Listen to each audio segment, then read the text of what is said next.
Hello everyone, this is Shweta Pandey. Welcome to step up academy. Students, exams आने वाले हैं और आपको कुछ ऐसे वीडियोस चाहिए होंगे जिसमें आपका एक ही वीडियो में सिलेबस के कुछ पार्ट्स कंप्लीट हो जाएं। कुछ पार्ट्स मतलब ये नहीं कि कुछ टॉपिक्स, जैसे कि एमसीक्यूज कंप्लीट हो जाएं या फिर क्वेश्चन आंसर्स कंप्लीट हो जाएं, वेरी शॉर्ट लॉन्ग आंसर, ये सारी चीज़ें आप चाह रहे होंगे, है ना।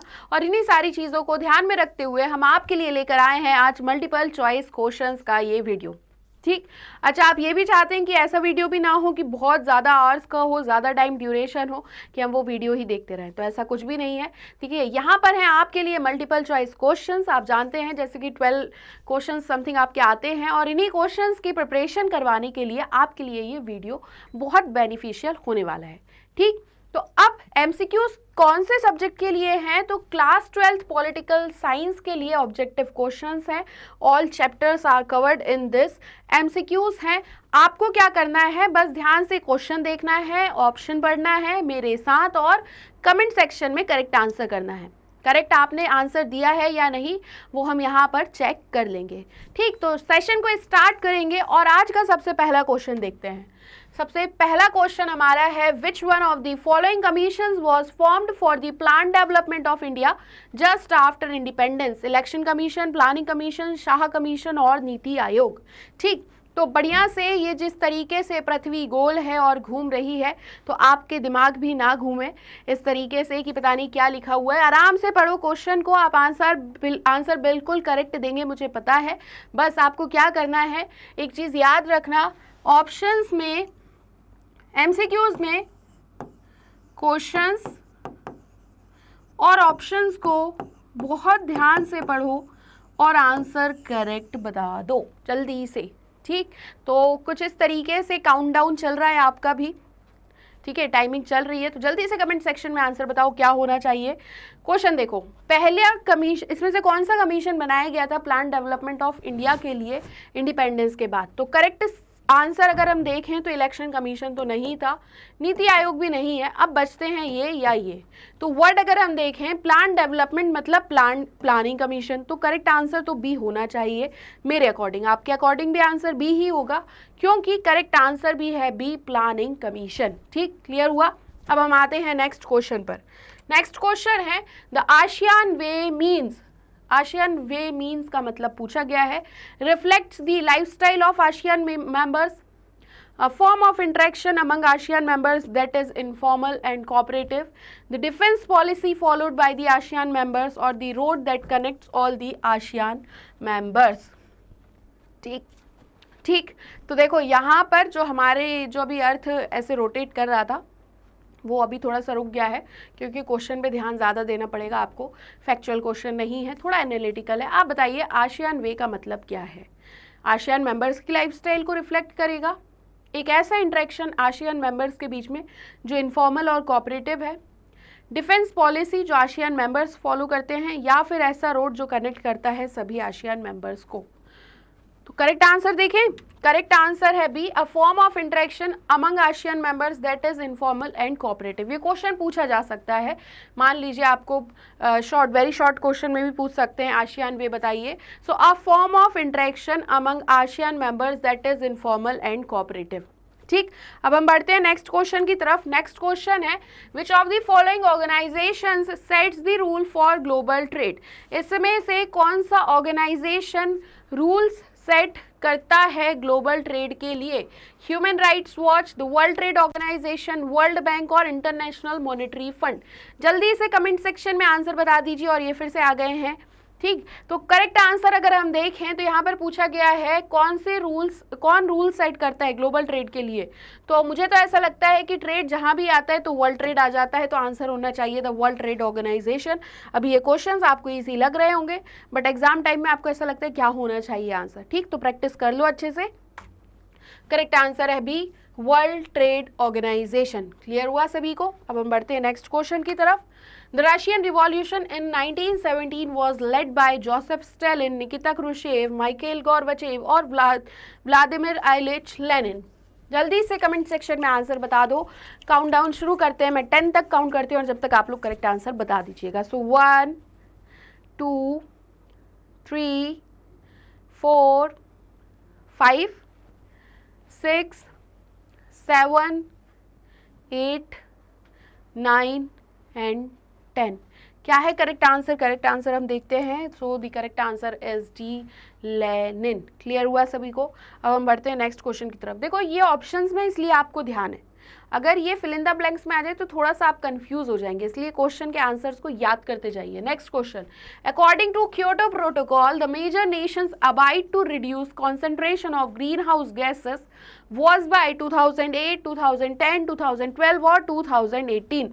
क्वेश्चन समझना, यहां पर पूछा गया है क्योटो प्रोटोकॉल के अकॉर्डिंग मेजर नेशंस अबाइडेड हैं concentration of greenhouse gases को रिड्यूस करने के लिए कौन से ईयर तक? तो करेक्ट आंसर हम देखते हैं, करेक्ट आंसर है सी, 2012। ठीक, नेक्स्ट क्वेश्चन पर हम चलते हैं। नेक्स्ट क्वेश्चन है when did India conduct a nuclear explosion इन पोखरन? पोखरन में इंडिया ने न्यूक्लियर एक्सप्लोजन कब कंडक्ट किया, जिसके अगेंस्ट में पाकिस्तान को हम देखते हैं चगाई हिल्स पर? 1996, 1997, 1998 और 1999। अब करेक्ट आंसर देखें तो करेक्ट आंसर होगा C, 1998। Next question, which one of the following is not a principal organ of the United Nations? United Nations का प्रिंसिपल ऑर्गन नहीं है। Security Council, World Bank, International Court of Justice और General Assembly. हमने इस चीज को पढ़ा हुआ है काफी अच्छे से। ऑर्गेनाइजेशंस 5 हमने देखे हुए हैं, ठीक, और 6 हम कुछ और भी देखते हैं, उसमें ऑर्गन के बारे में पढ़ते भी हैं। तो security Council, World bank, ICJ and General assembly. Correct answer जल्दी से कमेंट सेक्शन में बता। वर्ल्ड बैंक, ठीक, तो करेक्ट आंसर हो जाएगा वर्ल्ड बैंक। बाकी Security council, international Court of justice, general assembly, ये सभी प्रिंसिपल ऑर्गन है किसके? Of the United Nations. Next question, which one of the following is not a permanent member of the UN security council? देखो UN security council की हम बात करते हैं, यूएनएससी, इसमें 5 परमानेंट मेंबर्स हैं, याद रखना अच्छे से। क्वेश्चन क्या क्या आ सकते हैं? 5 परमानेंट मेंबर्स हमने देख लिए, प्लस 10 नॉन परमानेंट मेंबर्स हैं,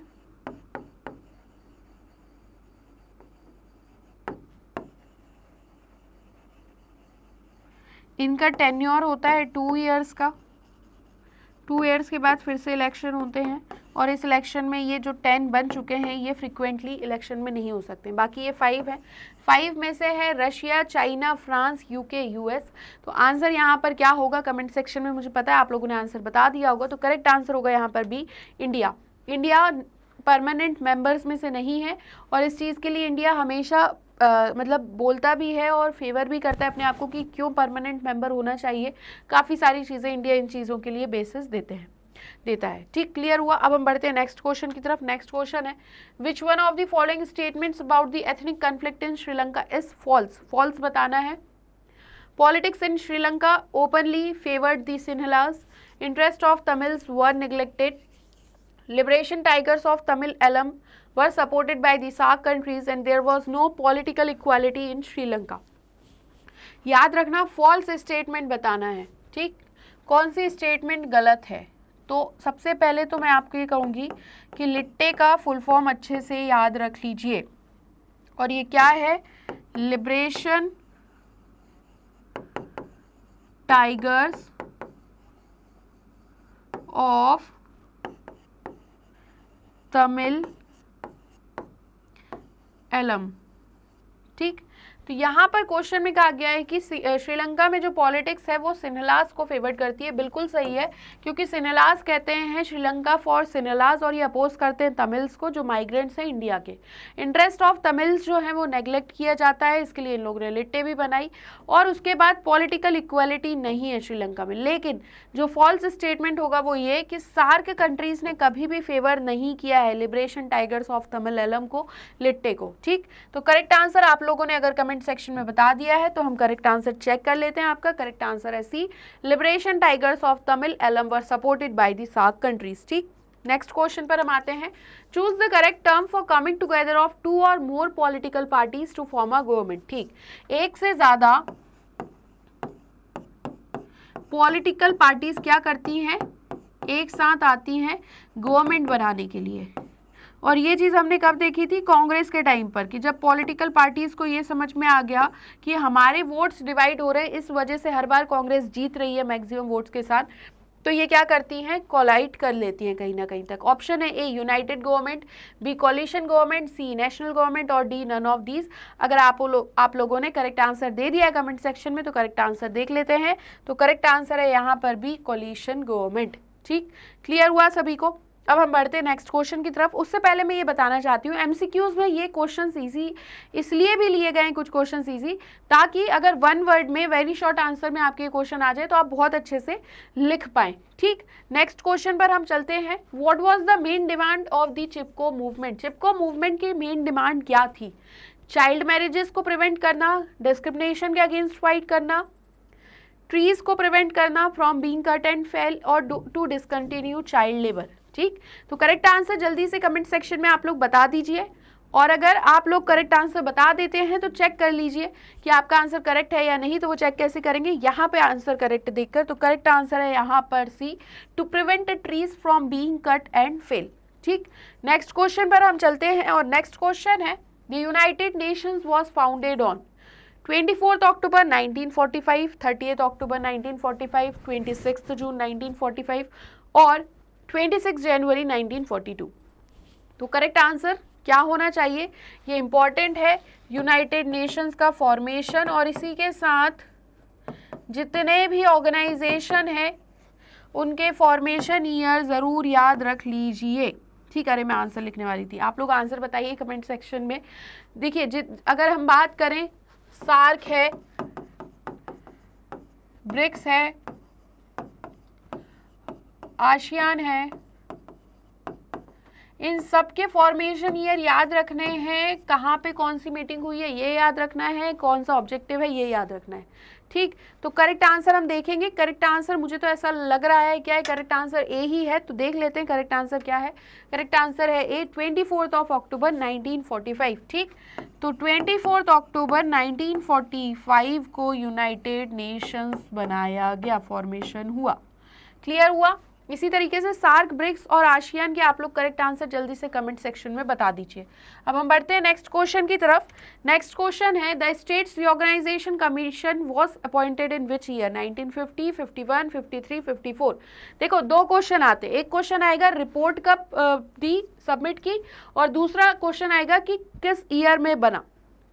दो ईयर है, एक 1950 और 1953 है। ठीक, तो आंसर यहाँ पर होगा ए, सी 1953।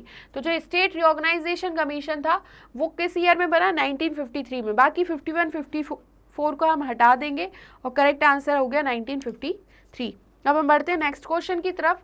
Who among the following encouraged the coup that took place in 1991 in the USSR? USSR में जो कूप हुआ था वो किसने एनकरेज किया? The bureaucrats, hardliners of the communist party, the Soviet troops और द कोऑपरेटिव सोसाइटीज। तो करेक्ट आंसर देख लेते हैं।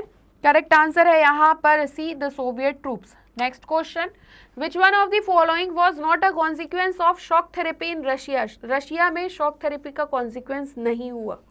Collective farm system disintegrated. It brought ruin to the economy and disaster upon the people. The whole large-scale state-controlled industrial complex almost collapsed. Or the system of welfare got strengthened.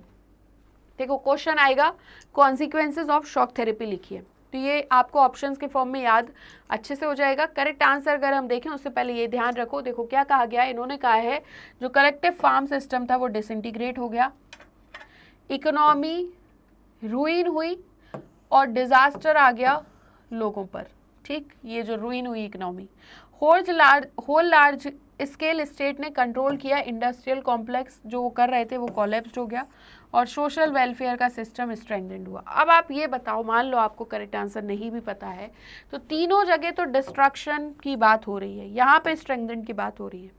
ठीक, तो correct answer होना चाहिए D, the system of welfare got strengthened. अब अगर हम correct answer देखें तो correct answer है यहाँ पर D.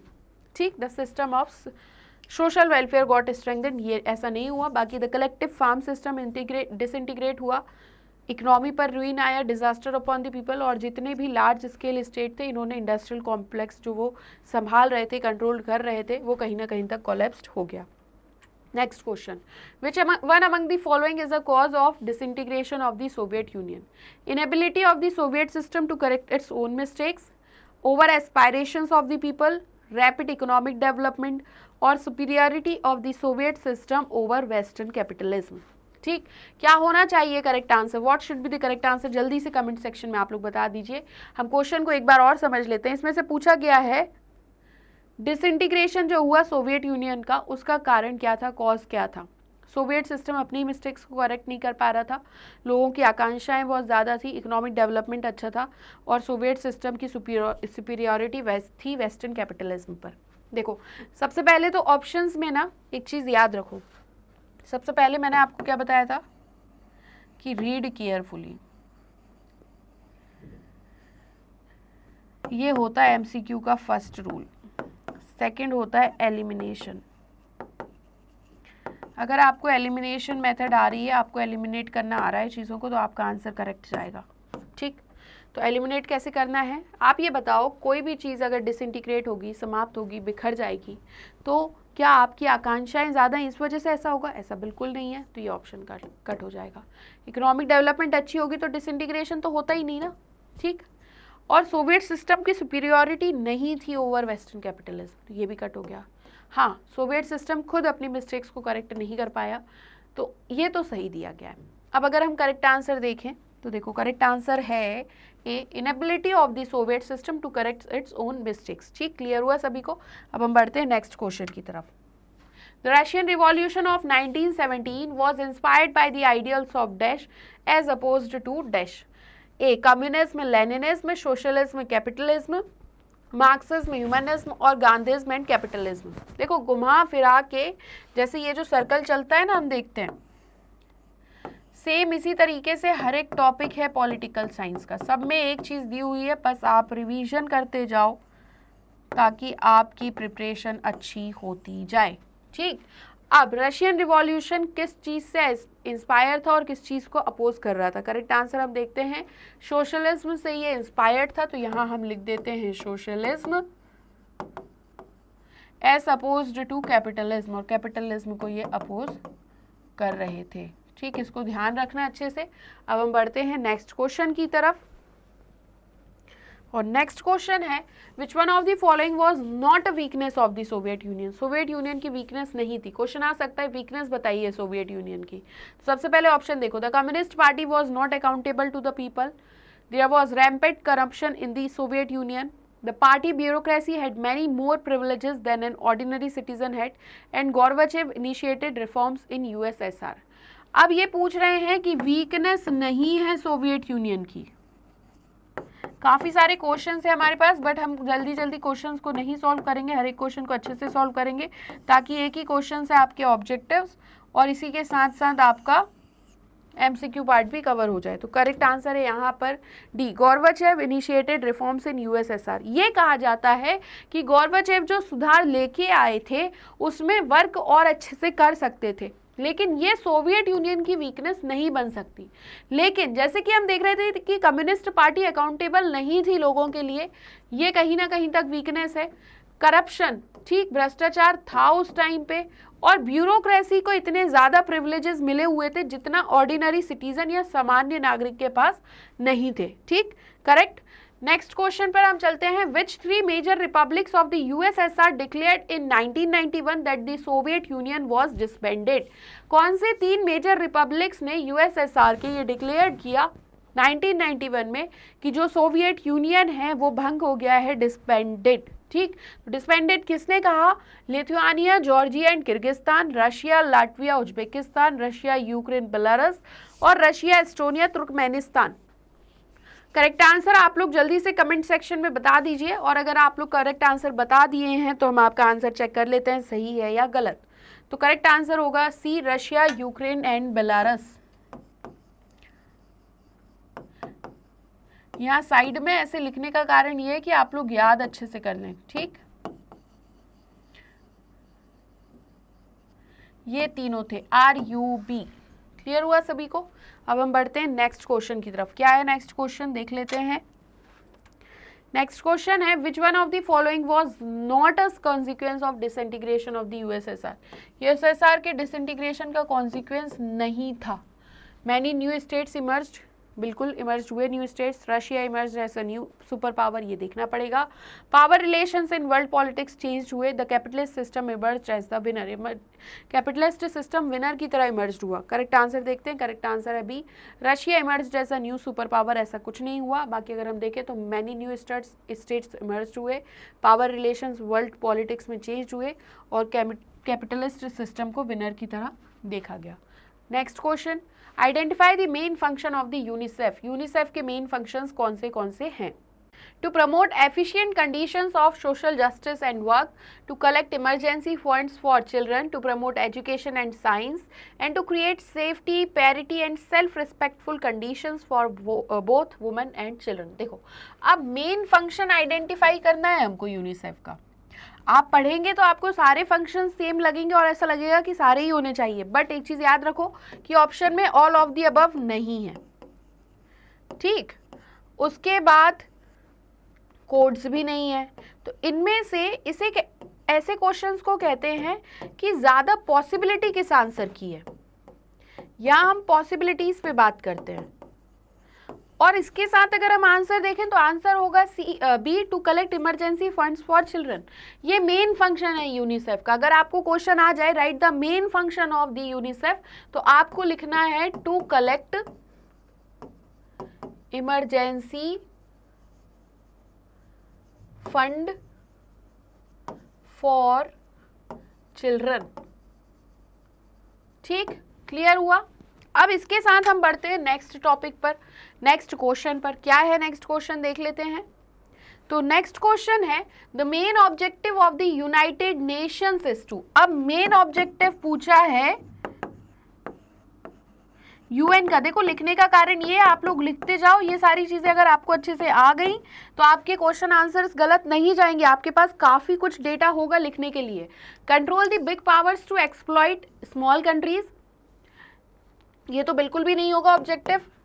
Check population growth, prevent international conflicts and manufacture medicine, ये भी नहीं होगा और ये भी नहीं होगा। मेरे अकॉर्डिंग तो आंसर होना चाहिए सी, कि इंटरनेशनल कन्फ्लिक्ट्स को कहीं ना कहीं तक प्रिवेंट करने का काम यूनाइटेड नेशंस का ही है। इसलिए हर बार हम कहते हैं कि यूनाइटेड नेशन का स्ट्रक्चर, क्या लिख रही हूँ मैं, ठीक, जो स्ट्रक्चर है और प्रोसीजर है उसे चेंज करना चाहिए। काफ़ी कंट्रीज़ का ऐसा मानना है, तो इस वजह से ही कहा जाता है क्योंकि ये इंटरनेशनल कन्फ्लिक्ट्स को प्रिवेंट करता है। करेक्ट आंसर हम देखते हैं, तो करेक्ट आंसर है सी, प्रिवेंट इंटरनेशनल कन्फ्लिक्ट्स। ठीक, तो इसको लिख लो, main objective of UN is to prevent international conflicts. Clear हुआ सभी को। अब हम बढ़ते हैं नेक्स्ट क्वेश्चन की तरफ, और क्या है नेक्स्ट क्वेश्चन, आइए देखते हैं। So the next question is, the United Nations was established after the First World War, after the disintegration of the USSR, before the Second World War और after the Second World War। तो कब हुआ UN establish? सबसे पहले तो अगर आपको date पता है तो आप काफ़ी अच्छे से आंसर बता सकते हो। ये है 24 अक्टूबर 1945। ठीक, इस बेसिस पर हम ये आंसर कट कर दें अगर, तो करेक्ट आंसर क्या होना चाहिए, करेक्ट आंसर होगा D, after the second world war. ठीक, तो कब क्रिएट हुआ, कब फॉर्मेशन हुआ, after the second world war. ठीक, द्वितीय विश्व युद्ध के बाद यूनाइटेड नेशंस का क्रिएशन हो गया, फॉर्मेशन हो गया, इसको ध्यान रखना अच्छे से। अब हम बढ़ते हैं नेक्स्ट क्वेश्चन की तरफ। नेक्स्ट क्वेश्चन है, which one of the following statements is a function of the UNICEF. UNICEF का फंक्शन, अभी हमने एक तो पढ़ा मेन फंक्शन क्या था, फंड कलेक्ट करना, इमर्ज करना, ये हमने देखा था।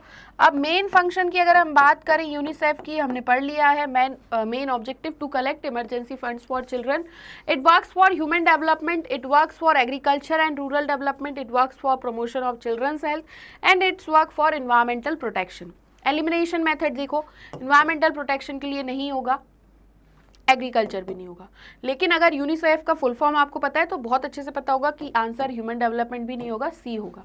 तो करेक्ट आंसर हम देखते हैं, करेक्ट आंसर है C, it works for the promotion of children's health. ठीक, इसको नोट डाउन कर लेंगे, it works for the promotion of, लिखते जाइए, आपको याद होता जाएगा। देखो एक तरीके से ऑब्जेक्टिव अगर मुझे आपको जल्दी खत्म करवाने होते तो मैं जल्दी जल्दी सारे क्वेश्चन के आंसर देखती जाती, लेकिन इससे आपको याद कुछ नहीं होगा। मैं ये चाह रही हूँ कि एमसीक्यूज के बेसिस पर ही आपको क्वेश्चन आंसर्स लिखना भी आ जाएं, ठीक, इसलिए हम इस तरीके से कुछ पढ़ रहे हैं। अब हम बढ़ते हैं नेक्स्ट क्वेश्चन पर। Which one of the following organs of the United Nations has been suspended since 1994? ठीक है, इंपॉर्टेंट क्वेश्चन है। क्वेश्चन ये आएगा, आपको यहाँ पे ऑर्गेनाइजेशन ऑर्गन का नाम दिया रहेगा और पूछा जाएगा कब सस्पेंड किया गया, तो 1994 में।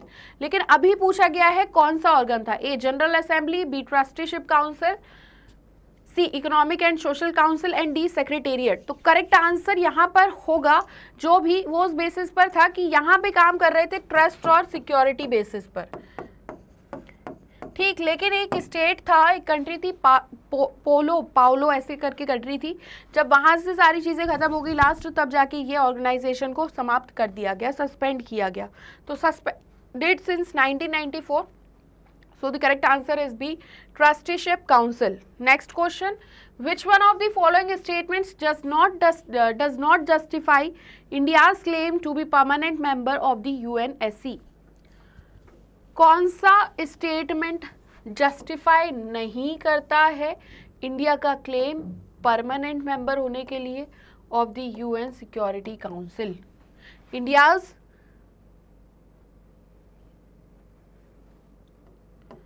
ठीक, तो सबसे पहले India is the world largest democracy, ये करता है, ये इस चीज़ पर फेवर करते हैं। India is the second most populous country, India has won battles against Pakistan, India makes regular contributions to the UN.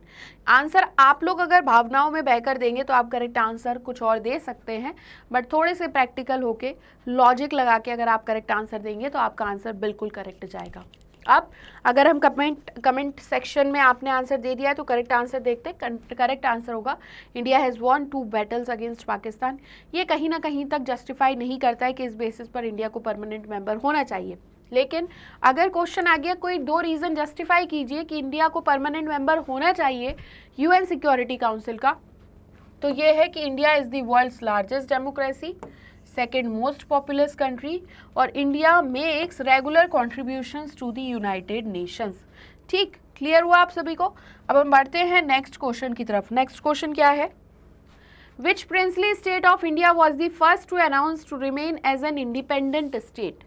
पहला प्रिंसली स्टेट कौन सा था इंडिया का जिसने, जो पहला स्टेट था to announce remain as an independent state? Mysore, Ajmer, Gwalior और त्रावणकोर। तो जल्दी से कमेंट सेक्शन में आंसर बताइए।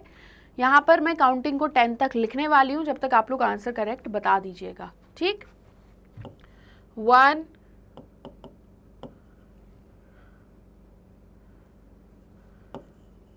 2 3 4 5 6 7 8 9 10। So correct answer I hope आप सभी ने कमेंट सेक्शन में बता दिया होगा। और अगर हम करेक्ट आंसर देखें तो करेक्ट आंसर है D, Travancore. Travancore was the first princely state of India to announce to remain as an independent state, ठीक। नेक्स्ट क्वेश्चन पर हम चलते हैं। Which group among the following options represents the 3 princely states that registered their merger with India? देखो 3 princely states थे जिसने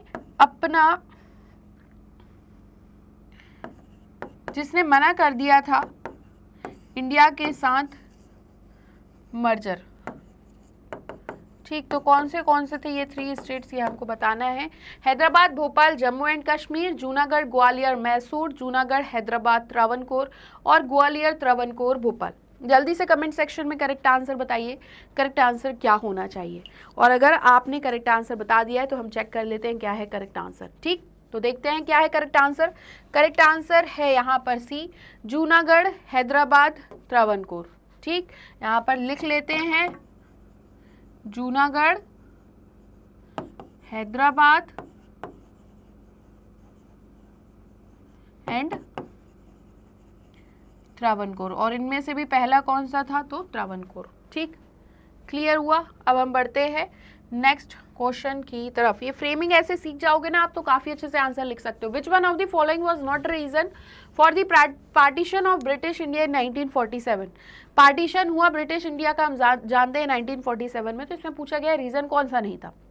question में अगर पूछ लिया जाए रीजन कौन से हैं, तो इसमें जो बचेंगे आंसर्स, जो ऑप्शंस बचेंगे वही रीजंस हो जाएंगे। The two nation theory, the political aim of the Muslim League, integration of princely states with India, और British policy to divide India.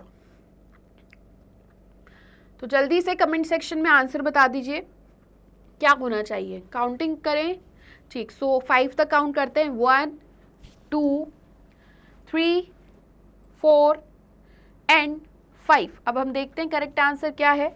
So the correct answer है C, integration of princely states with India. ये कहीं ना कहीं तक reason नहीं था। कुछ यहाँ पर जो रीजंस दिए गए हैं इन्हें आप यूज़ कर सकते हैं। The two nation theory, the political aim of the Muslim League and the British policy to divide India. ठीक, नेक्स्ट क्वेश्चन पर हम आते हैं। The rulers of the most of the princely states had agreed to become a part of the Union of India. Most important क्वेश्चन है ये। ठीक, इस पे स्टार बना लीजिए आप चाहें तो, और नोट डाउन कर लीजिए। Most of the princely state जो के जो रूलर्स थे वो एग्रीड होते हैं यूनियन ऑफ इंडिया का पार्ट बनने के लिए on 16th of June 1947, before 15th of August 1947, on 25th of January 1950 और आफ्टर 26th of January 1950। क्या होना चाहिए करेक्ट आंसर, जल्दी से कमेंट सेक्शन में बता दीजिए। और अगर हम देखें क्या है करेक्ट आंसर, तो करेक्ट आंसर है यहाँ पर ए, ऑन 16th of August 1947। ठीक, इस दिन ये लोग तैयार हो गए थे इंडिया, यूनियन ऑफ इंडिया में आने के लिए। ये डेट याद रखना अच्छे से। अब हम बढ़ते हैं नेक्स्ट क्वेश्चन की तरफ।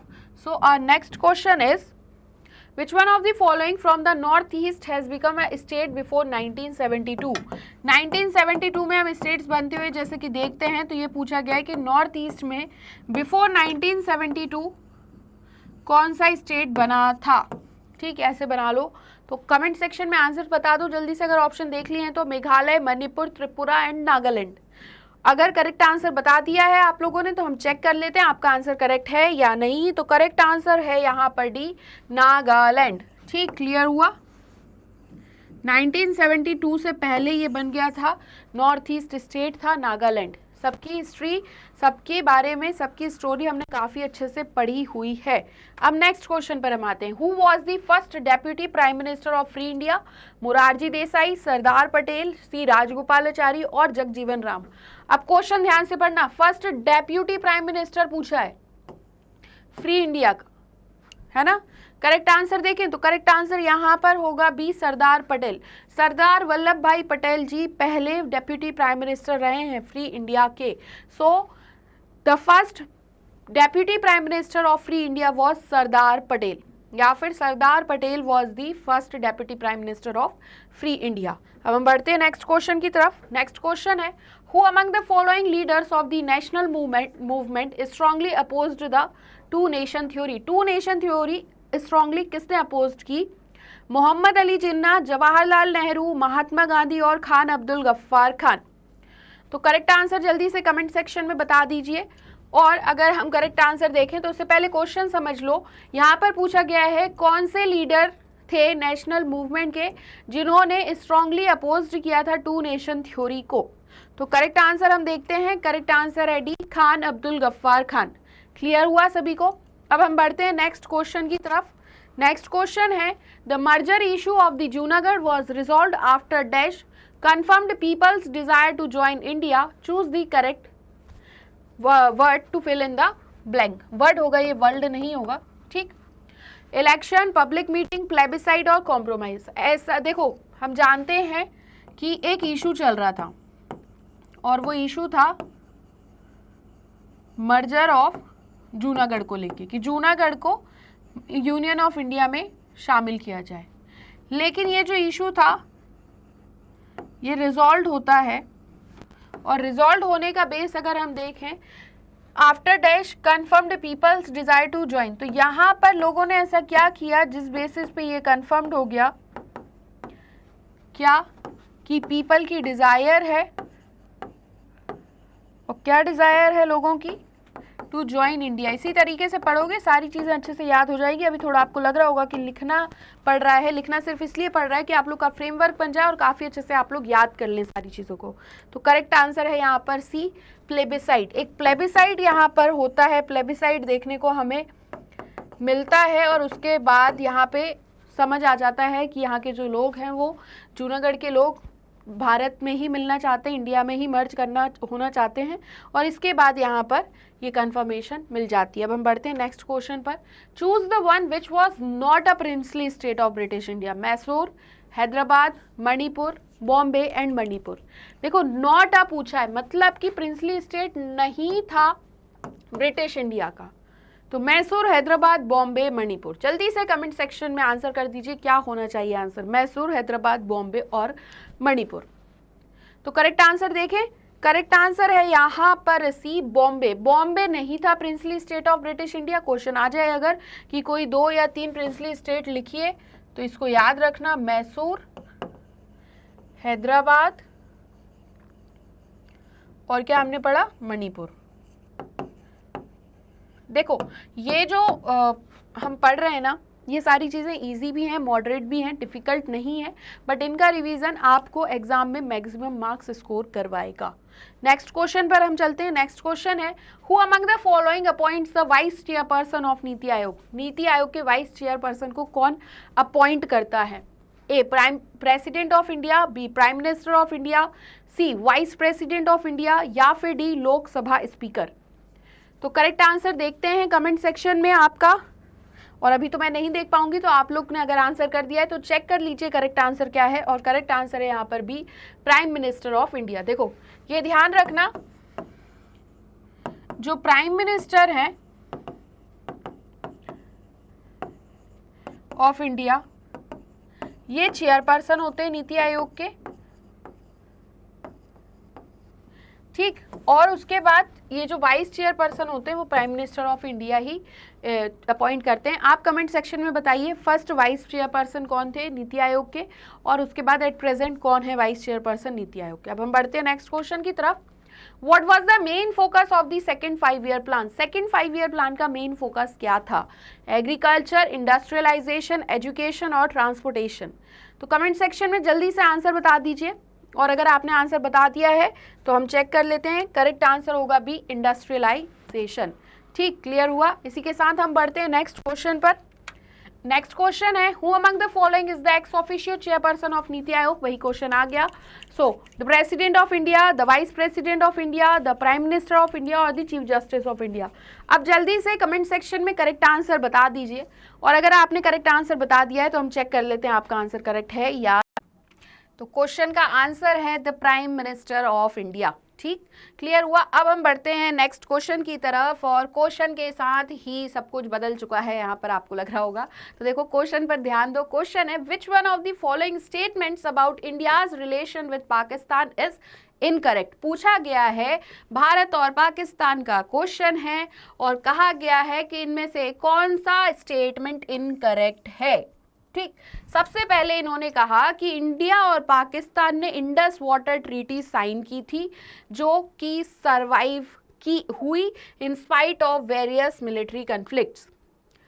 सेकंड कहा कि इंडिया और पाकिस्तान एक साथ वर्क करते हैं लोगों को रीस्टोर कराने में उनकी फैमिलीज के साथ। थर्ड कहा कि इंडिया और पाकिस्तान ने ट्रीटी ऑफ फ्रेंडशिप साइन की है टेररिज्म के अगेंस्ट वर्क करने के लिए। आतंकवाद जो फैल रहा है उसके अगेंस्ट में काम करने के लिए इंडिया और पाकिस्तान ने ट्रीटी की है, और इंडिया और पाकिस्तान ने ताशकेंत एग्रीमेंट साइन किया था 1966 में। तो अब जल्दी से बता दो क्या होना चाहिए करेक्ट आंसर। कमेंट सेक्शन में आपको आंसर लिखना है, और अब हम फिर चेक करेंगे कि आपका आंसर सही है या नहीं। तो बताइए जल्दी से। इंडिया पाकिस्तान की बात जैसे ही आती है आप सभी लोगों के अंदर बहुत एक जज्बा और जुनून टाइप का आ जाता होगा कि अरे वाह तो क्वेश्चन का आंसर भी कुछ इसी तरीके से आप जल्दी से सही बता दीजिए और फिर हम बढ़ते हैं नेक्स्ट क्वेश्चन की तरफ सही आंसर देखने के बाद। ठीक, तो बता दिया आंसर आप लोगों ने। अब देखते करेक्ट आंसर क्या है। तो करेक्ट आंसर है सी, इंडिया और पाकिस्तान ने ऐसी कोई सी भी फ्रेंडशिप ट्रीटी नहीं की है जिसमें वो टेररिज्म के अगेंस्ट में वर्क करेंगे। ये स्टेटमेंट इनकरेक्ट है, बाकी स्टेटमेंट सही है। ताशकंद एग्रीमेंट हुआ था 1966 में, वर्क करते हैं फैमिलीज रिस्टोर करने के लिए, और इंडस वाटर ट्रीटी हुई थी। ठीक, क्लियर हुआ। Next question, identify the issue where the government of India and Bangladesh still have difference. एक इशू बताना है, एक मुद्दा बताना है जिसमें अभी भी इंडिया और बांग्लादेश के बीच में डिफरेंस है। Disaster management, environmental issues, export of natural gas to India and India's act east policy. जल्दी से बताओ क्या होना चाहिए करेक्ट आंसर। कमेंट सेक्शन में आंसर बता दीजिए, और आंसर बता दिया है तो हम आगे बढ़ते हैं सही आंसर देखने के बाद। तो करेक्ट आंसर है D, India's act east policy. ठीक, ये अभी इस पर अभी भी डिफरेंसेस हैं। ठीक, क्लियर हुआ। Next question, with which country does India have a treaty that allows the citizen of the two countries to travel and to work in other country without visas and passports। कुछ नहीं है, ये बताना है कि ऐसी कौन सी कंट्री है जिसमें भारतीय या इंडियंस जा सकते हैं बिना वीज़ा और पासपोर्ट के और वहाँ जाके काम कर सकते हैं। कौन सी कंट्री है? बांग्लादेश, श्रीलंका, नेपाल, इजराइल। जल्दी से बताओ कमेंट सेक्शन में। ये तो आपको पता ही होना चाहिए, और अगर पता है तो अच्छी बात है, नहीं पता है तो आओ देखते हैं करेक्ट आंसर क्या है। सो द करेक्ट आंसर है C, Nepal. Nepal is the country in which India have a treaty that allows the citizens of the two countries to travel to and to work, अच्छा to travel and to work होगा in the other country without visas and passports. ठीक, clear हुआ। Next question पर चलें। Key areas of which one of the following regions were captured by the Chinese forces during the first attack in October 1962? यहाँ पे ये कह रहे हैं कि फर्स्ट अटैक हुआ था। ठीक, कब हुआ? अक्टूबर 1962 में हुआ ये अटैक। क्लियर हुआ। और किसने किया ये? तो ये चाइनीज फोर्सेस ने ये जो फर्स्ट अटैक किया, इस टाइम पे कौन सा रीजन कैप्चर किया था? असम, अरुणाचल प्रदेश, लद्दाख या सिक्किम? जल्दी से बताओ कमेंट सेक्शन में कौन सा एरिया ऑक्यूपाइड किया गया था या कैप्चर्ड किया गया था। तो काउंटिंग स्टार्ट करते हैं 5 तक, आप लोग आंसर बता दीजिएगा। सो 1, 2, 3, 4 एंड 5। देखते हैं करेक्ट आंसर क्या है। तो करेक्ट आंसर है यहाँ पर बी, अरुणाचल प्रदेश। ठीक, क्लियर हुआ। बड़े नेक्स्ट क्वेश्चन की तरफ। नेक्स्ट क्वेश्चन है which one of the following statements related to Indo China war 1962 is correct. Indo China war हुआ 1962 में, करेक्ट बताना है। China could not cross the line of control. जो लाइन ऑफ कंट्रोल है, जो LOC है, उसे चाइना क्रॉस नहीं कर सकता है। सोवियत यूनियन न्यूट्रल रहा इस कन्फ्लिक्ट में। सोवियत यूनियन ने चाइना को हेल्प किया इंडिया के अगेंस्ट में, और चाइनीज फोर्सेस अपनी ट्रूप्स विड्रॉ नहीं करते हैं बैक टू अर्लियर पोजीशन में। ठीक, अब बताओ जल्दी से क्या होना चाहिए करेक्ट आंसर। करेक्ट आंसर बताना, इनकरेक्ट नहीं, एक स्टेटमेंट करेक्ट है, बाकी सब इनकरेक्ट है। जल्दी से बताओ कमेंट सेक्शन में करेक्ट आंसर। तो देखते हैं करेक्ट आंसर। आपने अगर बता दिया है आंसर सही, तो सही आंसर है बी, सोवियत यूनियन न्यूट्रल रहा है कॉन्फ्लिक्ट के टाइम पर। ठीक, क्लियर हुआ। नेक्स्ट क्वेश्चन पर चलें। What is written in article 9 of the Japanese constitution? ठीक, ऐसे क्वेश्चंस पूछे जा सकते हैं, पूछ लिया इन्होंने कि जापानीज कॉन्स्टिट्यूशन में आर्टिकल 9 में क्या लिखा हुआ है। शायद नहीं आए ये क्वेश्चन, बट ठीक है पढ़ लो, इंपॉर्टेंट हैं कुछ क्वेश्चंस। तो Japan is the only Asian member of the G7। Japan is the only nation that suffered the destruction caused by nuclear bombs. The Japanese people forever renounce war as a sovereign right of the nation and the threat or use of force as a means of settling international disputes and all of the above. इसका answer देख लेते हैं, ज़्यादा time इस पे नहीं लगाएंगे। तो ये लिखा हुआ है the Japanese people forever renounce war as a sovereign right of the nation and the threat और use of forces as means of settling international disputes. ठीक, क्लियर हुआ। नेक्स्ट देखो, South Korea's economy is the dash largest in the world and its military expenditure is the dash largest। चलो जल्दी से बताओ, कुछ अच्छा नया इंपॉर्टेंट क्वेश्चन है ये। 11th 6th 11th 10th 10th 11th 10th first, जल्दी से बताओ कमेंट सेक्शन में क्या होना चाहिए आंसर। देखो, एक नॉर्थ कोरिया है, साउथ कोरिया है, इनके बीच में कौन सी लाइन है, जल्दी से कमेंट सेक्शन में बता दो। ये भी बता दो, लड़ाई क्यों है इनके बीच में, युद्ध क्यों है, ये भी बता दो। और अब जो क्वेश्चन पूछा गया है ये तो आपको बताना ही होगा। ऑप्शंस आपके सामने हैं, बस आपको कुछ नहीं करना है, जो ऑप्शन आपको करेक्ट लग रहा है वो कमेंट सेक्शन में बताना है। ठीक, तो अगर इतनी बातें करने के बाद आपने बता दिया है करेक्ट आंसर, तो हम देख लेते हैं आंसर क्या है। करेक्ट आंसर है 11th एंड 10th। ठीक, south Korea's economy is the 11th largest in the world and its military expenditure is the 10th largest। ठीक, नेक्स्ट क्वेश्चन पर चलते हैं। देखो, सब तरीके के क्वेश्चन है यहाँ पे, ध्यान से सुनते जाओ। NATO is also called western alliance because most of its members belonged to. देखो, जो नाटो है, नाटो का फुल फॉर्म अगर आपको पता है तो कमेंट सेक्शन में बता दो। इसको वेस्टर्न अलायंस भी कहते हैं। ठीक, नॉर्थ अटलांटिक ट्रीटी ऑर्गेनाइजेशन है ये। तो पूछा गया है क्यों कहते हैं, क्योंकि इसके मेंबर्स कहाँ से बिलोंग करते हैं, western Asia, western Europe, western part of America और वेस्टर्न अफ्रीका। जल्दी से बताओ करेक्ट आंसर कमेंट सेक्शन में। ठीक, तो देखते हैं करेक्ट आंसर क्या है। करेक्ट आंसर है बी, वेस्टर्न यूरोप।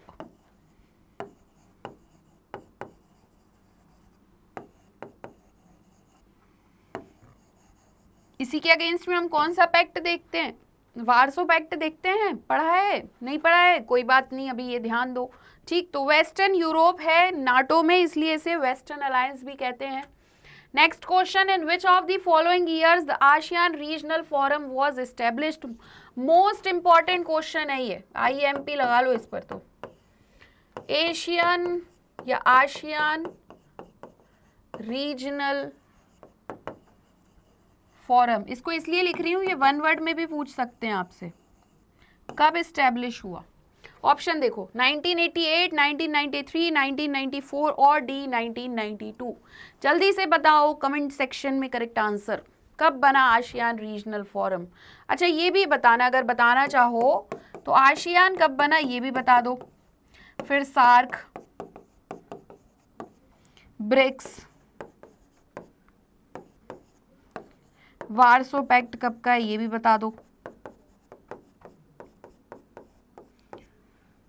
और इंडिया पाकिस्तान के वॉर, ये देखो आपको ये याद रखना है, ये सारे डेटा। इंडो चाइना वॉर, ठीक, और काफ़ी सारी डेटे, अभी इतनी बताओ कमेंट सेक्शन में जल्दी से, आपको मैं टाइम दे देती हूँ कुछ मिनट्स का। ठीक, चाहे तो इनके फुल फॉर्म भी जरूर याद रख लीजिएगा। ठीक है, चलो देखते हैं करेक्ट आंसर क्या है, जब तक आप लोग कमेंट सेक्शन में आंसर बता रहे हैं। करेक्ट आंसर है 1994। तो आसियान रीजनल फोरम बना है 1994 में। ठीक, क्लियर हुआ। अब बढ़ते हैं हम नेक्स्ट टॉपिक की तरफ और देखते हैं क्या है next topic. Next question, which of the following countries of the European Union opposed America's Iraq invasion. कौन सी कंट्री ने यूरोपियन यूनियन जो अपोज्ड एक तरीके से किया जा रहा था अमेरिका इराक इन्वेशन, वो कौन सी कंट्री ने किया। विच of the following countries of the European union, ऐसे समझ लो, ये यूरोपियन यूनियन है, ये EU है, इसमें कंट्रीज हैं। तो ये पूछ रहे हैं कौन सी कंट्री ने अपोज किया अमेरिका का Iraq इन्वेशन। UK, Belgium, Australia, France. बताओ क्या होना चाहिए answer, correct answer. Correct answer देखें तो करेक्ट आंसर यहां पर है डी, फ्रांस। ठीक, फ्रांस था मतलब यूरोपियन यूनियन ने जिसने फ्रांस था मतलब कि यूरोपियन यूनियन में जिसने अपोज किया अमेरिका इराक इन्वेशन। ठीक, next question, choose the wrong statement. Wrong statement choose करना है। सबसे पहले कहा है 6 points proposal of Sheikh Mujibur Rahman for greater autonomy to East Pakistan.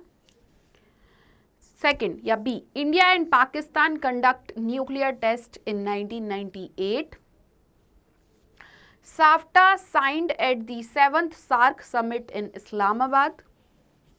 And India and Bangladesh signed the Farakka Treaty for sharing of the Ganga waters in 1996. ठीक, तो बताओ जल्दी से क्या होना चाहिए करेक्ट आंसर। चलो समझा भी देती हूं मैं। पहले में कहा गया है शेख मुजीबुर रहमान 6 पॉइंट का प्रपोजल लेके आए थे ताकि ईस्ट पाकिस्तान में जो बांग्लादेश है वहां पर ऑटोनॉमी हो जाए, ग्रेटर ऑटोनॉमी के लिए। इंडिया और पाकिस्तान ने 1998 में न्यूक्लियर टेस्ट कंडक्ट किया। साफ्टा जो था, ये जो फ्री ट्रेड एग्रीमेंट है साउथ एशिया में, ये जो है इसमें पूछा गया है कि 7th सार्क समिट इस्लामाबाद में साफ्टा साइन किया गया। इंडिया और बांग्लादेश ने फरक्का ट्रीटी साइन की थी गंगा वाटर शेयर करने के लिए 1996 में। अब बताओ रॉन्ग स्टेटमेंट कौन सा है, मतलब कि इसमें से 3 जो हैं वो करेक्ट हैं, ये ध्यान रखना। तो करेक्ट आंसर देखें, करेक्ट आंसर है सी, ये गलत है। SAFTA signed at the 7th SAARC summit in Islamabad. बाकी अगर हम देखें तो 6 पॉइंट प्रपोजल कौन लेके आए, शेख मुजीबुर रहमान। इंडिया पाकिस्तान ने न्यूक्लियर टेस्ट कब कंडक्ट किया, 1998 में, और फरक्का ट्रीटी कब हुई, 1996 में। ठीक, क्लियर हुआ। यहीं से क्वेश्चंस बनते जाएंगे, पूछ लेंगे फरक्का ट्रीटी कब बनी। तो या तो 1000 क्वेश्चन कर लो या लिमिटेड क्वेश्चन सारे चैप्टर्स के अच्छे से पढ़ के याद करके रिवाइज करके कंप्लीट कर लो, प्रैक्टिस कर लो, ताकि सब कुछ अच्छे से आसानी से आप अटेम्प्ट कर सकें एग्जाम में। सिलेक्ट दी करेक्ट ऑप्शन है सार्क कब स्टैब्लिश हुआ। लो आ गया क्वेश्चन।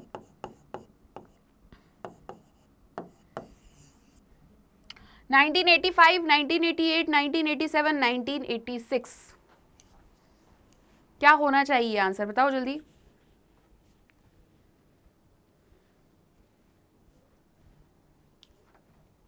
तो कमेंट सेक्शन में अगर आंसर आपने बता दिया है तो हम करेक्ट आंसर देखते हैं। करेक्ट आंसर है ए, 1985 में सार्क बना है। जल्दी से फुल फॉर्म बता दो कमेंट सेक्शन में।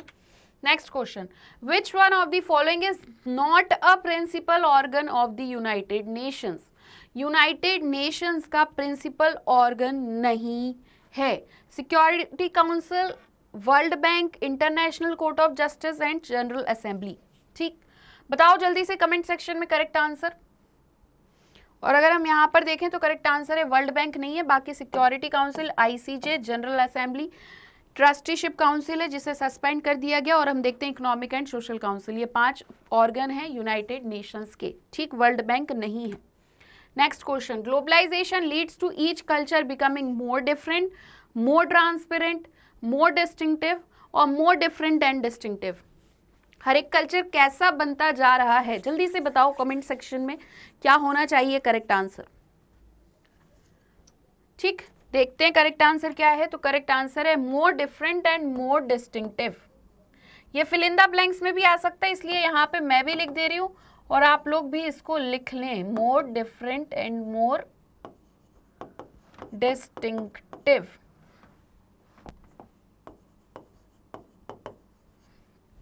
ये ग्लोबलाइजेशन हर एक कल्चर, ग्लोबलाइजेशन के कारण हर एक कल्चर ऐसा बनता जा रहा है। अब हम बढ़ते हैं नेक्स्ट क्वेश्चन की तरफ।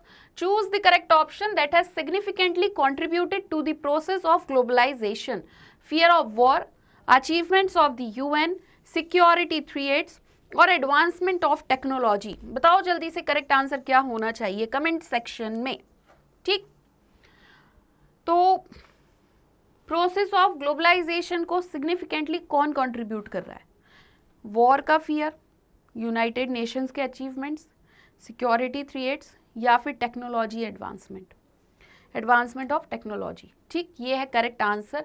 इसी ने सिग्निफिकेंटली कंट्रीब्यूट किया है to the process of globalisation. बाकी के ऑप्शंस आपको डराने के लिए रखे गए थे। आप मेन फोकस कीजिए पॉइंट, मेन पॉइंट पर, मेन इंपॉर्टेंट टॉपिक पर, तो आपको सब समझ आ जाएगा। ठीक, next question, Sardar Vallabh Bhai Patel faced key challenges of integration in which of the following states?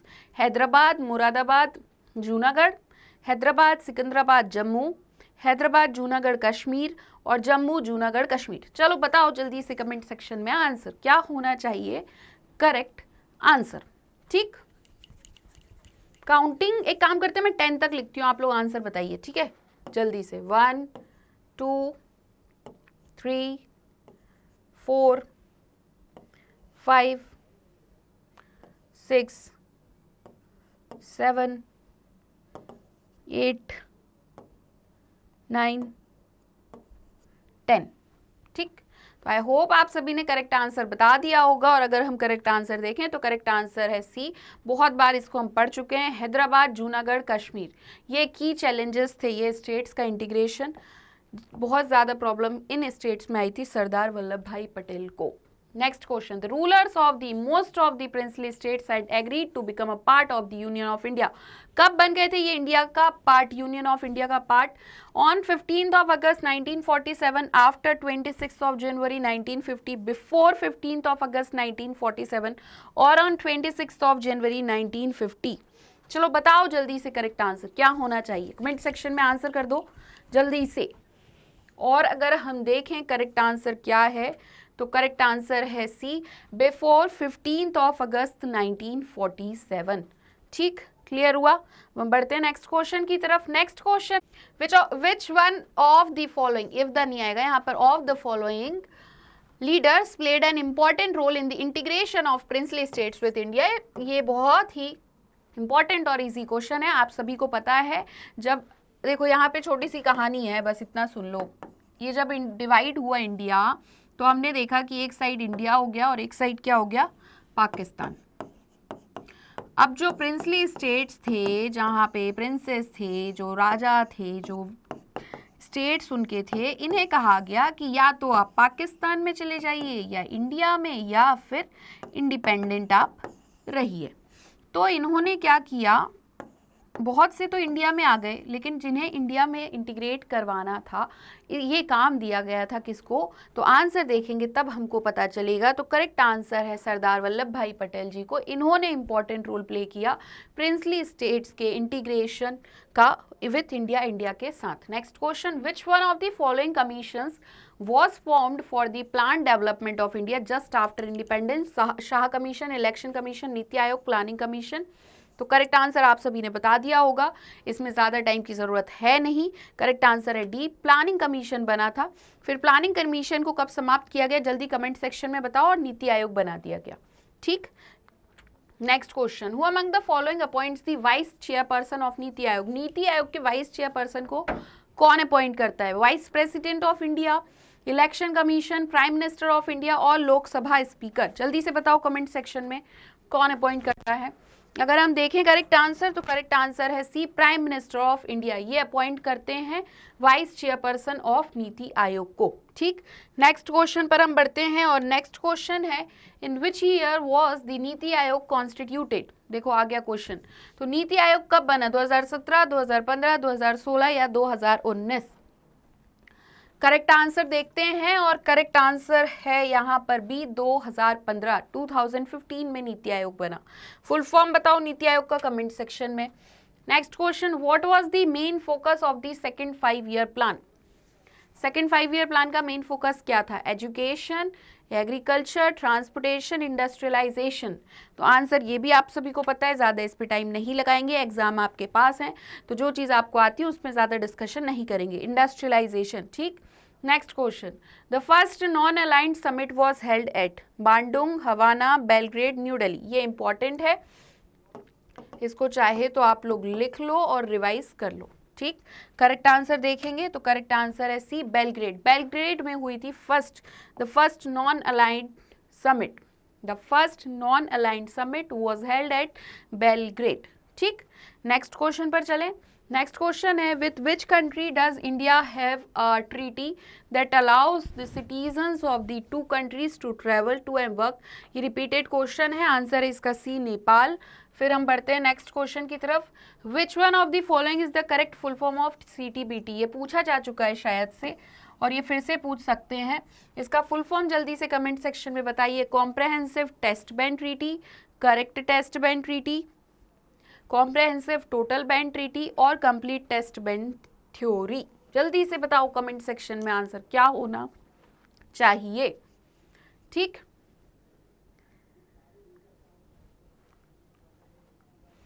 सब एकदम शांत हो गया है, आप लोग कमेंट सेक्शन में आंसर करिए और फिर हम करेक्ट आंसर देखते हैं। ठीक,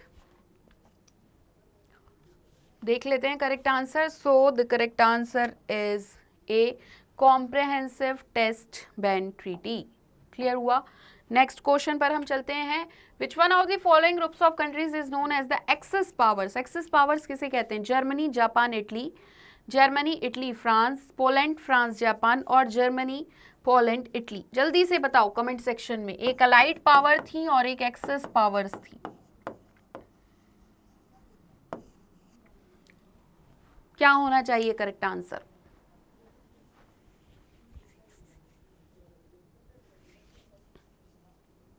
तो देखते हैं करेक्ट आंसर। करेक्ट आंसर है यहां पर ए, जर्मनी, जापान, इटली। ठीक,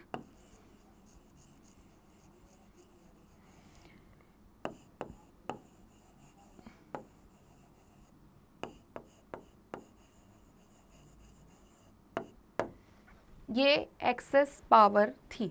ठीक, नेक्स्ट क्वेश्चन पर हम चलते हैं। तो ये हो गए axis powers. Next question, which one of the following is not part of India's foreign policy. India's foreign policy का पार्ट नहीं है।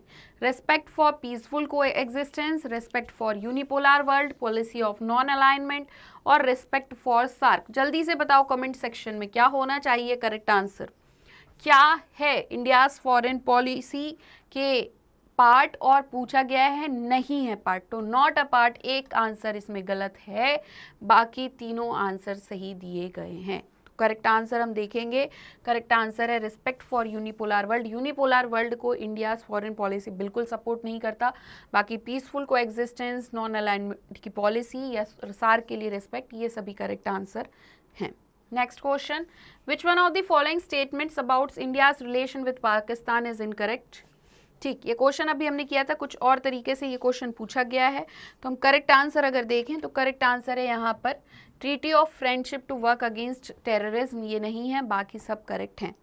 ठीक, next question, with its pre-intended goal dash the NDA third government started several socio-economic welfare schemes to make development accessible to the masses।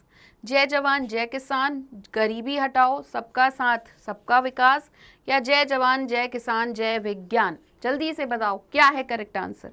देखो, pre intended गोल था, कौन सा गोल था? जिसमें एनडीए थर्ड गवर्नमेंट ने बहुत सारे socio economic welfare schemes start किए ताकि मासेस तक डेवलपमेंट एक्सेसिबल हो सके। ठीक, तो करेक्ट आंसर हम देखेंगे। करेक्ट आंसर है सी, सबका साथ सबका विकास। ये था एक प्री इंटेंडेड गोल और इसी के तहत एनडीए गवर्नमेंट ने ये वर्क किया। Next question, BJP led coalition of 2014 was also called majority coalition, surplus majority coalition, democratic coalition या सरप्लस मेजॉरिटी कोलिशन। इंपॉर्टेंट है क्वेश्चन, इसलिए नहीं कि बीजेपी लिखा हुआ है, इसलिए क्योंकि यहाँ पर कोलिशंस के बारे में बताया गया है। ठीक, तो जल्दी से बताओ कमेंट सेक्शन में करेक्ट आंसर क्या होना चाहिए। अब देखें अगर हम करेक्ट आंसर, तो करेक्ट आंसर है यहाँ पर डी, सरप्लस मेजॉरिटी कोलिशन कहा गया है इसको। ठीक, next question, who among the following created the Indian national army. INA किसने बनाई थी? राजगुरु, चंद्रशेखर आजाद, भगत सिंह या फिर सुभाष चंद्र बोस। जल्दी बताओ कमेंट सेक्शन में आंसर, करेक्ट आंसर क्या होना चाहिए। So the correct answer is D, Subhash Chandra Bose. इन्होंने आईएनए बनाई थी, इंडियन नेशनल आर्मी। अब हम बढ़ते हैं नेक्स्ट क्वेश्चन की तरफ। नेक्स्ट क्वेश्चन है, which political party of India worked mainly from within the fold of the Indian National Congress from 1935 to 1941 before parting ways. Communist Party of India, Swatantra party, socialist party या फिर भारतीय जनसंघ। तो question पूछा गया है कौन सी पॉलिटिकल पार्टी ऑफ इंडिया ने वर्क किया मेनली इंडियन नेशनल कांग्रेस में 1935 से 41 तक बिफोर पार्टिंग वेज। तो करेक्ट आंसर है यहाँ पर A, Communist Party of India. ठीक, नेक्स्ट क्वेश्चन पर हम चलते हैं। नेक्स्ट क्वेश्चन है, which princely states of India was the first to announce the to remain as an independent state? Travancore, Ajmer, Mysore, Gwalior. बताओ जल्दी से करेक्ट आंसर क्या होना चाहिए। तो कमेंट सेक्शन में आंसर बताना है आप सभी को, और अगर आपने आंसर करेक्ट बता दिया है तो देख लेते हैं आपका आंसर सही है या नहीं। सो करेक्ट आंसर इज ए, त्रावणकोर। त्रावणकोर पहला प्रिंसली स्टेट था इंडिया का जिसने सबसे पहली बार अनाउंस किया कि ये इंडिपेंडेंट स्टेट की तरह रहेगा। ठीक, next question, which one of the following was part of its global war on terrorism by the US? Video game war, computer war, operation desert storm और ऑपरेशन एंड्यूरिंग वॉर। ये तीनों मतलब दो तो ये पूरे दोनों ही इंपॉर्टेंट है, इनके बारे में अच्छे से हमको पढ़ना है। और अभी अगर हम करेक्ट आंसर देखें तो पूछा गया है ग्लोबल वॉर जो टेररिज्म था बाय द यूएस वो था ऑपरेशन डेजर्ट स्टॉर्म। ठीक, क्लियर हुआ। अब हम बढ़ते हैं नेक्स्ट क्वेश्चन की तरफ। Select the correct option. Who among the following initiated reforms in the USSR? Mikhail Gorbachev, Lenin, Fidel Castro, Nikil Khrushchev। तो ये आंसर आप सभी को पता है, आंसर है यहाँ पर रिफॉर्म्स ए, मिखेल गॉर्बाचेव। बट इनके रिफॉर्म्स इतने अच्छे से वर्क नहीं कर पाए और क्या हो गया, डिसइंटीग्रेशन ऑफ सोवियत यूनियन। ठीक, यूएसएसआर। अब हम बढ़ते हैं नेक्स्ट क्वेश्चन की तरफ। मैच द फॉलोइंग है। ठीक, ये लीडर्स दिए हैं, ये पार्टीज दी हुई हैं, लाल बहादुर शास्त्री जी, नटराजन अन्नादुरई, चारू मजूमदार और Jagjivan Ram. Founder of communist Party of India, founder of DMK, member of parliament from 1952 till his death in 1986 and coined the famous slogan जय जवान जय किसान। ठीक, तो बताओ अब क्या होना चाहिए आंसर। ऑप्शन यहाँ पर आपको नहीं मिले हैं, आपको बताना है। चलो एक अगर आपको पता है कि स्लोगन किसने दिया है तो वही बता दो। देखते हैं करेक्ट आंसर। देखो आप लोग के एग्जाम है, ज्यादा टाइम वेस्ट नहीं करेंगे, बस करेक्ट आंसर देखते जाएंगे। लाल बहादुर शास्त्री जी ने फेमस स्लोगन दिया जय जवान जय किसान। ठीक,